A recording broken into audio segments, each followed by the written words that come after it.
마태복음을 보게 되면 마태복음 5장부터 7장까지는 예수님의 산상수훈, 귀한 말씀이죠, 그죠? 예수님께서 산상수훈 5장부터 말씀하시고 있는데요, 제일 먼저 이 산에서 설교하실 때에 제일 먼저 하신 말씀이 팔복을 선포하셨습니다. 팔복. 심령이 가난한 자는 복이 있나니, 애통하는 자는 복이 있나니, 온유한 자가 복이 있다. 의에 줄이고 목마른 자가 복이 있다. 긍휼한 자가 복이 있다. 마음이 청결한 자가 복이 있다. 화평케 하는 자는 복이 있다. 의를 위하여 핍박을 받는 자는 복이 있다. 이렇게 산상설교 시작하실 때에 팔복을 선포하시면서 설교를 하셨습니다. 근데 이 팔복의 내용이 마태복음 5장에만 있는 것이 아니라 오늘 우리가 읽은 누가복음 6장에도 소개되고 있습니다. 비슷한 것 같은데 차이점이 있어요. 마태복음 5장에 이 팔복은 8가지의 복을 쭉 말씀하고 있지만 오늘 6장에서는, 누가복음 6장에서는 사복 사화, 4가지 복과 4가지 화를 주님께서 선포하고 계십니다. 여러분, 먼저 오늘 말씀을 요약하면 4가지 복을 주님께서 말씀하셨는데 어떤 자가 복이 있다고요? 가난한 자가 복이 있다.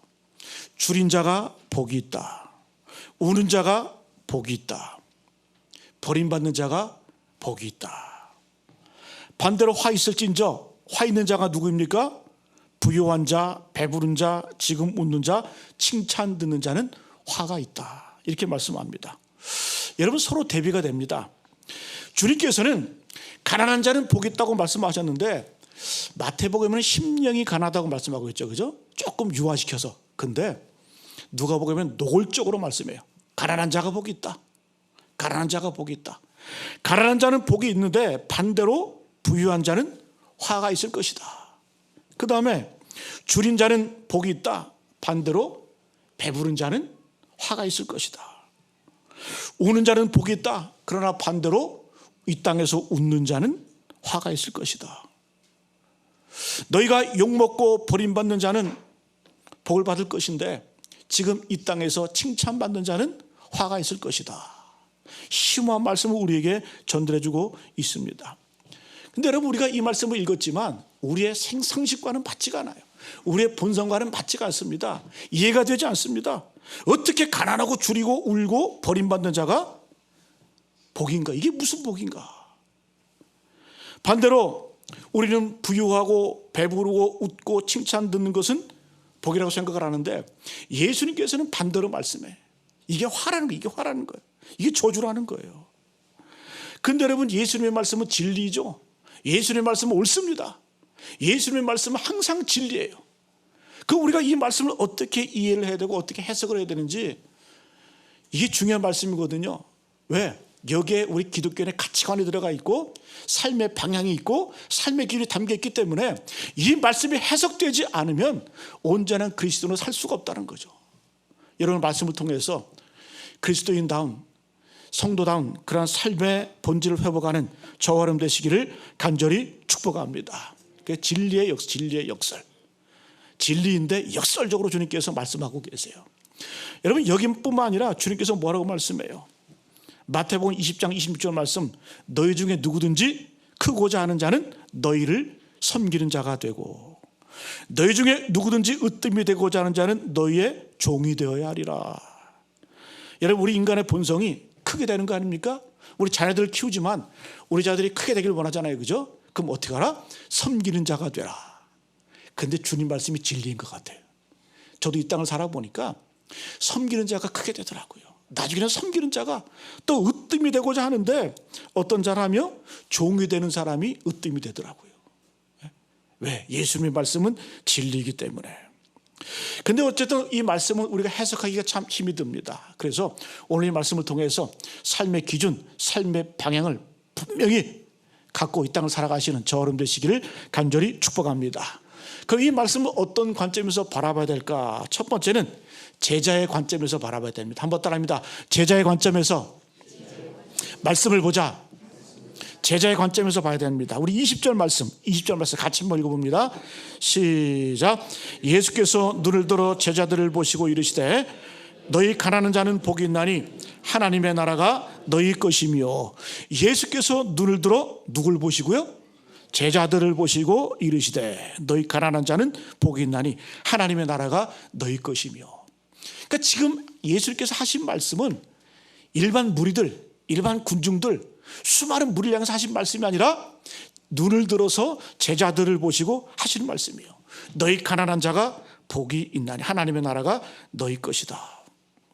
예수님을 따랐던 많은 사람도 있었어요. 그들을 우리는 무리라고 말하죠. 근데 무리만 있었던 것이 아니라 그 중에 제자가 있었어요. 제자. 근데 이 말씀은 예수님께서 무리를 향해서 하신 말씀이 아니라 제자들을 향해서 하신 말씀입니다. 여러분, 우리는 어떤 존재가 되어야 돼요? 무리가 되어서는 안 됩니다. 제자가 되어야 될 줄로 믿습니다. 주님께서 우리를 택하시고 부르신 목적이 뭐예요? 제자 되라는 거예요. 제자 되라는 거예요. 여러분께서 우리는 이 땅을 살아갈 때 무리로 살 것인가 제자로 살 것인가 선택을 하셔야 돼요. 여러분, 우리가 운동 경기를 보게 되면 수많은 관중이 운집합니다. 몇몇 명이 운집을 해요. 그러나 그들은 선수와 관중은 달라요. 한 경기장 안에 있지만 이 관중들은 경기가 끝나면 집으로 돌아갑니다. 그 다음 날은 무의미한 인생을 살아요. 그 경기와는 아무런 관계가 없는. 그러나 선수들은 현장에서 뛰는 것이 선수들이에요. 옛날에 그런 책도 있죠. 팬인가 제자인가. 제가 그 책 갖고 한번 강의를 한 적이 있는데, 팬인가 제자인가. 팬과 제자는 달라요. 여러분, 주님 말씀하셨잖아요. 너희는 사람을 낚는 어부가 되라. 어부가 되라. 물고기 잡는 것은 낚시꾼도 있고 어부도 있어요. 그러니까 낚시꾼과 어부는 본질적으로 달라요. 왜? 낚시꾼은 취미생활이에요. 기분 좋으면 가고 기분 나쁘면 안 가요. 날씨가 좋으면 가고 날씨가 흐리면 안 가요. 이게 낚시꾼이에요. 그러나 어부는 비가 오나 눈이 오나 가는 것이 어부예요. 제자도 마찬가지입니다. 무리와 제자는 달라요. 오늘 이 말씀, 주님께서는 누구를 향해서 너희 제자들, 누구도 제자들을 향해서 보시고 이 말씀을 선포하시는 겁니다. 그래서 여러분, 우리가 본질적으로 주님은 어떤 사람이 복이 있다고요? 제자로서 사명을 감당하는 사람이 복이 있다라고 말씀하고 계십니다. 여러분, 이 땅을 살아가실 때 무리로 사지 마시고 주님의 거룩한 제자로 살아가시는 저와 여러분 되시기를 간절히 축복합니다. 베드로전서 2장 9절을 보게 되면 그러나 너희는 택하신 족속이요 왕같은 제사장이요 거룩한 나라요 그의 소유된 백성이니. 그의 소유된 백성이니 이는 너희를 어두운 가운데서 불러내어 그의 기이한 빛에 들어가게 하신 이의 아름다운 덕을 선포하게 하려 하심이라. 우리가 어떤 존재라고요? 너희는 택하신 족속이요 왕같은 제사장이요 거룩한 나라요 그의 소유된 백성이. 우리 정체성을 네 가지로 소개하고 있습니다. 그게 가장 중요한 개념이 뭐라? 거룩할 거룩. 우리는 거룩한 백성이에요. 거룩한 백성. 거룩한 제사장이라는 거예요. 거룩이 뭡니까? 거룩은 어떤 외형적인 그런 능력이 아니에요. 거룩이라고 하는 것은 이 내면의 능력. 거룩이라는 의미를 해석하면 다르다, 구별됐다, 따로 떼어놨다, 그런 뜻이거든요. 여러분, 주님께서 우리를 부르신 목적은 뭐예요? 똑같이 무리로서, 팬으로서, 군중으로 이 땅을 사는 것이 아니라, 그게 하나님이 부르신 목적이 아니라는 거예요. 우리를 부르신 목적은 거룩하게 따로 떼어놔서 제자로서의 사명을 감당하라고 우리를 부르신 줄로 믿습니다. 그래서 우리는 누구다? 다 제자가 돼. 제자, 사명자가 될 줄로 믿습니다. 여러분, 불교에도 사명이 있잖아요. 사명대사. 사명대사. 물론 그 사명은 아니지만, 여러분, 사명대사가 한국의 최초로, 우리나라의 최초로 십자가를 들여온 분인 줄 아세요? 사명대사가 임진왜란 때, 임진왜란이 끝난 다음에 그 일본과 임진왜란 전쟁 후 협상을 하면서 이 사명대사를 파견을 하죠, 일본에. 그때 이 사명대사가 도쿠가와 이에스를 만나면서 그때 한 천주교 신부를 만납니다. 일본에 있던. 거기서 십자가를 가지고 와요. 십자가를 받아서. 그 십자가가 은으로 된 십자가인데 한 20cm 정도 됩니다. 그 십자가가 어디에 있었냐? 대흥사 절에 있었어요. 보물로. 그게 여러분, 우리 개신교보다 천주교가 한 100년 정도 앞서 우리나라에 들어왔거든요. 지금도 여러분, 이 카톨릭의 천주교의 보물 중에 하나가 바로 그 십자가예요. 십자가. 여러분, 스님이 사명을 감당한 거예요. 사명을 감당한 거예요. 여러분, 우리는 어떤 존재예요? 하나님의 거룩한 사명을 맡은 그런 존재인 줄로 믿습니다. 여러분, 제자로서의 사명이 뭡니까? 예배죠, 기도죠, 선교죠, 전도죠. 우리 사명이, 이게 사명이에요. 여러분, 오늘 주님 분명히 말씀해요. 너희가 제자로서의 사명을 감당하게 되면 가난하게 될 것이고, 줄이게 될 것이고, 울게 될 것이고, 그리고 욕을 먹게 될 것이다. 여러분, 우리가 예배 자리에 왔습니다. 우리가 이 예배 자리에 오기 위해서 어떻게 해야 돼요? 특별히 성가대 같은 경우는 일찍 와서 잠도 포기하고 안락함도 포기하고 시간도 들여서 주 앞에 와야 되잖아요. 그죠? 이게 헌신이고, 그래서 섬기라고 말하는 겁니다. 우리가 하나님을 온전히 예배하고 제자로서의 사명, 예배자로서의 사명을 감당하기 위해서는 우리가 손해보는 게 있는 거예요. 그게 십자가라는 거죠. 여러분, 전도와 선교도 마찬가지입니다. 어떤 사람은 시간이 남아 돌아서 선교합니까? 돈이 남아 돌아서 전도합니까? 아니죠. 사명이기 때문에 제자로서의 사명 감당하기 위해서 전도 사명 감당하는 거예요. 내 물질을 희생하고 내 시간을 들여서 하는 거예요. 그게 제자로서의 사명을 감당하기 때문에 그게 가능한 겁니다. 여러분, 제가 아는 장로님 치과 의사인데 그분은 1년에 딱 한 번 휴가 쓰세요. 근데 예전에 치과 보러 한번 갔더니 이 장로님이 그 말씀 하시더라고요.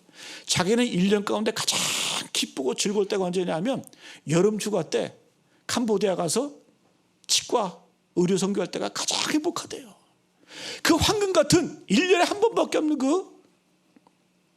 그 시간, 또 물질, 그걸 들여가지고 헌신하는 것 자체가 얼마나 기쁨이 되고, 그래서 제가 느꼈어요. 이분은 제자다.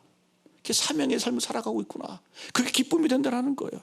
여러분, 우리가 진짜 제자로서의 삶을 살게 되면 예수님 때문에, 이 사명 때문에 가난하게 되는 거예요.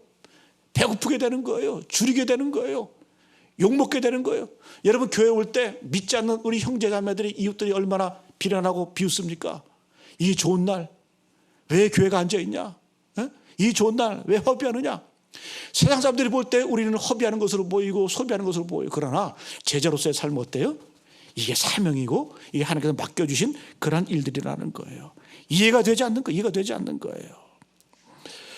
욕도 많이 먹습니다. 울 일이 많이 있습니다. 여러분, 선교지 전도 한번 해보세요. 믿지 않는 내 형제를 향해서 기도하며 간구해 보세요. 그 속에 눈물이 터져 나옵니다. 믿지 않는 자녀들, 믿지 않는 부모들, 형제자매들 위해서. 왜? 사명자이기 때문에 우는 거예요. 사명자이기 때문에 줄인 거예요. 배고픈 거예요. 그래서 내가 예수를 믿으면서도 배부르고 웃고 칭찬 듣고 부유할 때는 뭐예요? 주님 말씀하셨잖아요. 화 있을진저. 화다, 화라는 거예요. 이게 여러분 우리 신앙의 본질이라는 거예요. 그 주님 말씀하셨잖아요. 너희의 집안 식구가 원수다. 너희 집 왜 원수예요? 원수 만들라니. 우리가 예수 제대로 믿다 보면 그렇게 된다라는 거예요. 그렇게 된다라는 거예요. 여러분, 성경에는 이 제자로 부름받은 자들, 예수님의 부르심 앞에 영접한 사람이 있고 거부한 사람이 있습니다. 우리가 누가복음을 읽었는데 누가복음 19장에 보게 되면 부자 청년이에요. 부자 청년. 그리고 마태복음 19장에는 삭개오가 나와요. 자, 누가복음 19장에 보게 되면 이 부자 청년이 나오는데 성경이 이렇게 소개합니다. 그는 부자였다. 그리고 청년이었다. 사익감으로 최고죠. 부자이고 청년이. 거기다 명까지 짧으면 금상첨화예요. 부자인데 청년이에요. 청년이 젊은데 돈이 많아. 거기에다가 유대인의 관원이라 그래요. 지금으로 하면 고시의 패스에서 고위 관료로 있어요. 거기에다가 삶도 진지해. 인생도 진지하게 살아요. 예수께 말씀하잖아요. 주님, 내가 어려서부터 율법을 다 지켰습니다. 얼마나 인생을 성실하게 진지하게 살았는지. 그리고 구도자의 자세가 있잖아. 예수님을 향해서 뭐라고 말씀해요? 주님, 내가 어떻게 하여야 영생을 얻으리까? 완벽하지 않아요? 부자이고 청년이고 거기다 인생에 대한 목마름이 있고 구두자의 자세가 있고 진지하게 살았어요. 근데 주님 뭐라고 말씀해요? 너 한 가지 부족한 게 있어.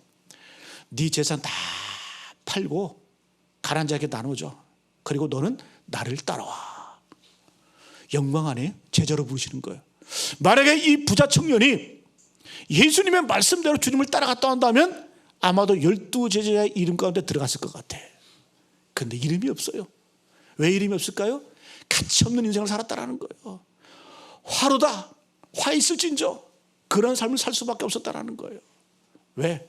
여러분, 우리 주님의 부르심 앞에, 이 제자로의 부르심 앞에 주님 앞에 나가지 않으면 헛된 삶, 인간의 욕망을 따라가는 삶, 마치 우리 인간이 보기에는 정말 진지하고 화려하고 모순이 없고 완벽한 삶을 사는 것 같지만, 그러나 주님의 눈에 볼 때는 그것은 헛된 삶이라는 거예요.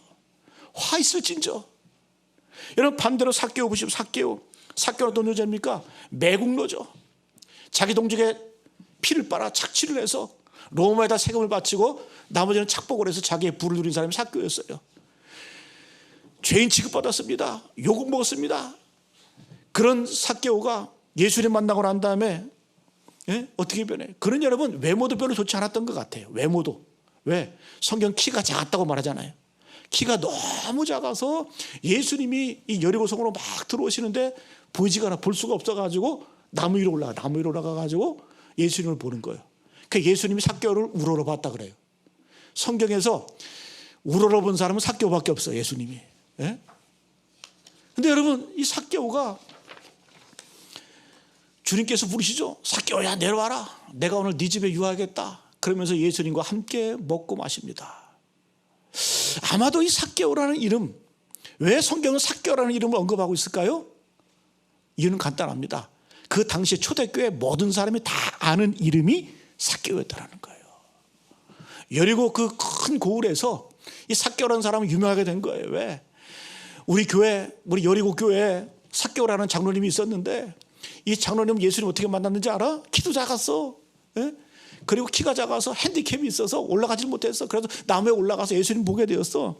근데 예수님이 우러러 보시고, 내려와라, 빨리 내려와. 오늘 내가 네 집에서 유하야 되겠다. 그런데 이 삭개오가 예수님 초청을 해서 함께 만찬을 나누고 벌떡 일어나서 이런 고백을 했어. 예수님, 내 재산의 절반을 팔아서 가난한 자들에게 주겠으며 내가 누구 등쳐먹은 것 그거 4배로 갚겠습니다. 이렇게 고백했더니 예수께서 이렇게 말씀하셨어. 이 집에 구원이 이르렀다. 너도 아브라함의 자손이다. 이렇게 말씀하셨어. 이게 다 간증거리로 누구나 다 아는 그러한 이야기가, 그 이름도 삭개오 다 한 거예요. 여러분, 전설에 의하면 이 삭개오 때문에 여리고성, 이 여리고라는 이 큰 도시가 변화됐다 그래요. 한 사람의 변화 때문에. 여러분, 죄인이었어요. 매국노였어요. 외모도 시원치 않았어요. 그러나 주님 만나고 주님 부르심 앞에, 주님이 부르실 때 응답하고 내려갔을 때 그건 어떻게 해요? 위대한 사명자로서의, 제자로서의 삶을 살게 된 줄로 믿습니다. 어찌 보면 재산 다 팔았기 때문에, 또 자기가 사기친 것, 등쳐먹은 것 다 해결했기 때문에 그는 어떻게 됐을까? 가난한 자가 되었겠죠. 줄인 자가 되었겠죠. 그전에는 배불렀어요. 그전에는 풍요로웠어요. 그러나 예수님 때문에 그는 가난하게 되었고, 우는 자가 되었고, 줄인 자가 되었고, 욕먹는 자가 되었어요. 왜 저렇게 살아? 비웃음 얻었겠죠. 왜 그럴까요? 그는 제자였기 때문에, 사명자였기 때문에. 여러분, 이런 사명의 삶을 살아가시는 우리 모두 되시기를 간절히 축복합니다. 이래 후회 없는 인생 사는 거예요. 여러분, 내가 중심이 되어서 아직까지 나를 버리지 못하고 내 욕심, 내 욕구, 내 판단대로 살면 주님 분명히 말씀하고 화 있을진저. 여러분, 우리의 욕구라는 게 솔직히 뭐예요? 저도 목사지만 우리의 욕구라는 게 뭐 간단하잖아요. 무엇을 먹을까, 무엇을 마실까, 무엇을 입을까, 겨우 이 정도 아닙니까? 우리의 욕구가. 제발 그런 것에 갇혀있는 그런 삶을 살지 말고 좀 하나님 나라의 영광을 바라보면서, 그날을 바라보면서, 마지막을 바라보면서 제자로서의 삶을 살아갈 때 그것이 주님께서는 복이라고 분명히 말씀하고 계시는 거예요. 여러분, 우리 인생의 가치관이 바뀌길 바랍니다. 우리가 아무리 예수 믿는다고 소리쳐도 내 인생의 생각이 바꾸지 않고 가치관이 바뀌지 않으면 그 예수 믿는 거 아니에요. 예수 믿는 제자 아니에요. 여러분, 삶의 우선순위가 바뀌어야 됩니다. 너희는 먼저 그의 나라와 그의 의를 구하라. 먼저 그의 나라와 그의 의를 구하라. 그리하면 이 모든 것을 너에게 더하여 주시리라. 여러분들, 우리 인생을 살아가면서 내 삶의 우선순위는 어디에 있습니까? 저도 이 말씀 묵상하면서 회개가 되더라고요. 주님, 내가 목사인데 이 세상의 안락함 그거 추구하고, 세상의 자랑거리 추구하고, 이게 목사입니까? 목사 하나님, 그런 마음이 들더라고요. 이러면 내 삶의 우선순위가 어딘지 분명히 점검하시길 바랍니다. 어떻게 점검할까요? God first. FIRST. 이 5가지 설명할 수 있다 그랬죠? F는 뭐예요? Financial. 재정 문제에 있어서 나의 우선순위가 어디에 있느냐? 하나님 나라의 관계를 위해서, 하나님 나라를 위해서 그것보다 더 물질을 쓰는 것은 그 우상이에요. 삶의 우선순위가 잘못된 거예요. I, interest, 나의 관심사, 나의 관심이 어디에 있느냐? R, relationship. 나는 누구와의 관계를 최우선순위로 여기는가? 그거 점검해 보시라는 거예요. S, 스케줄. 내 인생의 스케줄 계획표 가운데 하나님과의 교제 시간, 그 시간이 우선순위에 있느냐? 여러분, 우리가 물질에 11조도 드리지만 시간에 11조도 드려야 돼요. 하루에 2시간 이상은 어떻게 주님과 교제하는 시간, 그게 온전한 신앙 삶의 우선순위라는 거예요. T, 트러블. 내 인생의 고난 가운데, 아픔 가운데 나는 과연 주님을 먼저 만나고 주님과 동행하느냐? 여러분, 고난을 겪어보면 그 인생이 주님과 동행하는지 고난은 그래서 내 인생의 삶을 점검하는 그런 중요한 도구예요. 여러분, 오늘 이 사복사화는 첫 번째 기준이 뭐다? 제자로서의 관점에서 살펴봐야 돼요. 하나님 나라의 관점에서 살펴봐야 됩니다. 두 번째는 한번 따라합니다. 지금과 그날의 관점으로 보자. 오늘 말씀 보니까 지금과 그날이라는 단어가 반복되고 있어요. 지금과 그날. 자, 우리 21절 같이 21절 말씀 읽어봅니다. 21절 말씀 시작. 지금 줄인 자는 복이 있나니 너희가 배부름을 얻을 것이요 지금 우는 자는 복이 있나니 너희가 웃을 것이며. 지금 줄인 자, 지금 우는 자 복이 있다 그래. 지금이 2번 나옵니다. 그 다음에 25절도 보니까 25절 같이 25절 말씀 건너가서 시작. 화 있을진저 너희 지금 배부른 자여 너희는 줄이리로다. 화 있을진저 너희 지금 웃는 자여 너희가 애통하며 울리로다. 25절에도 지금이라는 단어가 2번 나와요. 지금. 그래서 우리 신앙인들은 지금과 그날을 함께 살거든요. 이미와 아직의 삶을 살아요. 이미와 아직의 삶. 지금과 그날의 삶을 삽니다.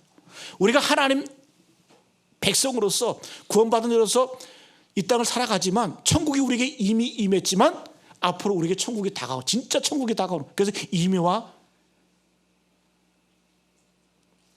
아직의 그 긴장과 계속해서 하는 거예요. 마찬가지로 오늘 말씀 지금이라는 단어가 그날이 나오죠. 우리 이 땅을 살아갈 때 그냥 사는 것이 아니라 그냥 지금의 삶만 사는 것이 아니라 그날과의 삶과의 그 비교하는 그 대조되는 그 긴장관계 속에서 역학관계 속에서 우리는 이 땅을 살아가는 거예요. 이게 신앙의 모습입니다. 여러분, 주님 뭐라고 말씀해? 뭐가 축복이다? 지금 줄인 자, 지금 우는 자 복이 있다. 반대로 지금 배부른 자, 지금 웃는 자, 이거 화다. 여러분, 그래서 진짜 복 있는 사람 어떤 사람이에요? 지금밖에 모르는 사람은 그 사람은 희망 없는 사람이에요.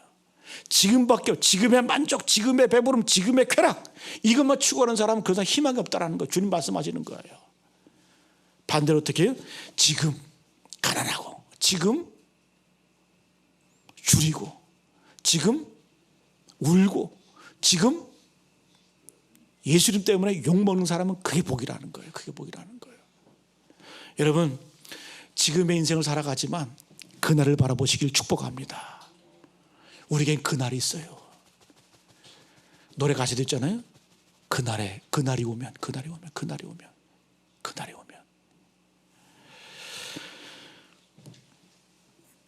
성경에는 이 음행이라는 단어와 사치라는 단어가 함께 가요. 음행이라는 단어는 어떤 의미입니까? 영적으로는 포괄적으로 보게 되면 하나님 없는 것을 음행이라고 여겨요. 사치는 뭘까요? 가치가 하는 사치는 하나님 없는 만족을 사치라고 여깁니다. 그래서 음행과 만족은 지금의 삶을 말하는 거예요. 그러나 우리는 지금의 삶을 살아가고 있지만 우리는 뭘 자꾸 바라봐야 돼요?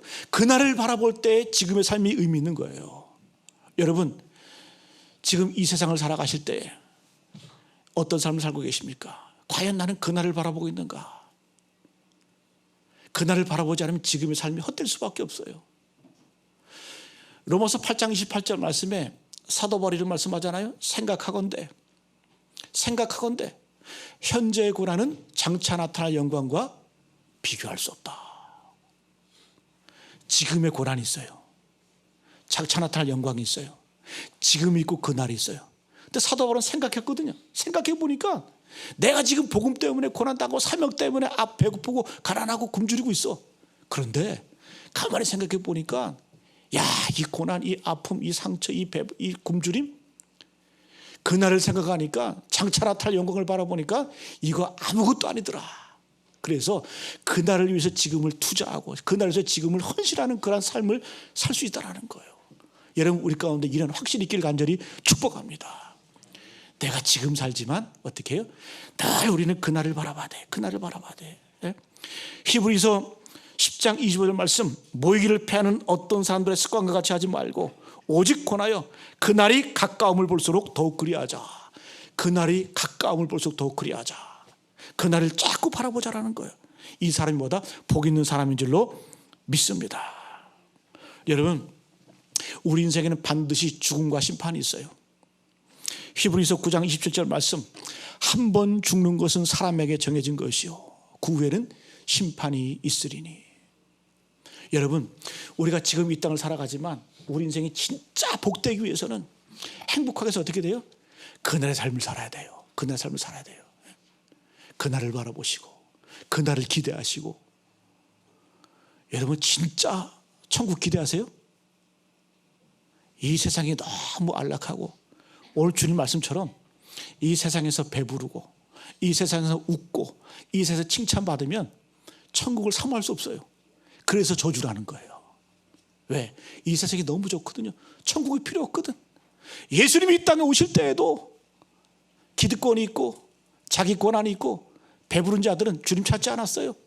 누가 찾았습니까? 정말 간절함으로 동방박사들 그 수십만 킬로를 왔잖아요. 왜? 갈급함이 가난하거든. 마음이 가난했거든. 목자들 밤에 그 쉬지 못하고 양을 치던 그 목자들, 그들에게 목마름이 있었어요. 인생에 갈망이 있었어요. 그런 갈망, 목마름, 가난함, 굶주림, 그런 것 때문에 주님 찾게 되는 거예요. 그렇게 찾게 돼요. 그래서 여러분, 자꾸 내 삶을 안락함에 놓아두지 마시고 힘든 곳으로, 어려운 곳으로, 자꾸 내 자신을 척박한 곳으로 옮겨가시길 축복합니다. 그게 뭐다? 그게 복이라는 거예요. 그게 복이라는 거예요. 이게 주님의 말씀, 진리의 말씀인 줄로 믿습니다. 여러분, 우리 가슴에 그날이 있습니까? 지금 이 시간 힘들고 어려울 때마다 여러분들 마음 가운데 그날을 새기시기를 축복합니다. 마지막 한번 따라합니다. 예수님 때문에 십자가 붙들라. 마지막 결론은 뭐? 예수님 때문에. 예수님 때문에. 우리 22절 말씀 같이 먹습니다. 시작. 인자로 말미암아 사람들이 너희를 미워하여 멀리하고 욕하고 너희 이름을 악하다 하여 버릴 때에는 너희에게 복이 있도다. 할렐루야. 제일 먼저 어떻게 시작합니까? 인자로 말미암아. 인자로 말미암아 사람들이 너를 미워하고 멀리하고 욕하고 너희 이름을 악하다 하여 버릴 때 너에게 복이 있다. 누구 때문에요? 인자. 예수님 때문에. 예수님 때문에. 예수님 때문에. 예? 그래서 예수님 때문에 행한 모든 것, 욕을 먹든 칭찬을 얻든 예수님 때문에 가난해지든 배부르든 중요한 본질은 뭐다? 예수님 때문에. 예수님 때문에. 그래서 우리 이 땅을 살아갈 때 십자가를 지고, 어떤 분은 제가 옛날에 말씀드렸죠. 아직까지 기억이 나요. 제가 어떤 분 감옥에 들어가서 제가 면회 간 적이 있거든요. 근데 그분이 그런 얘기 하더라고요. 너 제법 감옥에서 성경도 보고 그랬나 봐. 기도도 하고. 그 저한테 하는 말씀이 그러더라고요. 목사님, 저는 이 감옥에 있는 생활이 십자가로 생각을 합니다. 그래서 제가 속으로 겉으로 못하고, 이게 왜 네 십자가냐? 사기치고 들어가서 죗값을 달게 받는 거지. 그거 십자가 아니에요. 그 십자가에 대한 모욕이에요. 십자가에 대한 모욕이에요. 십자가는 뭐예요? 예수 때문에 내가 당하는 고난, 예수님 때문에, 예수로 말미암아, 인자로 말미암아 그 당하는 고난이 십자가지. 무슨 뭐 지가 잘못하고 사기치고 등쳐먹고 해가지고 감옥에 들어가가지고 무슨 그게 십자가로 해. 그 죗값을 달게 받는 거지. 그 속으로 했어요. 죗값을 달게 받아라 그랬어요.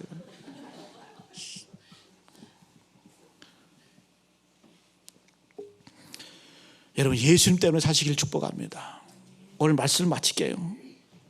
무엇이 복일까요?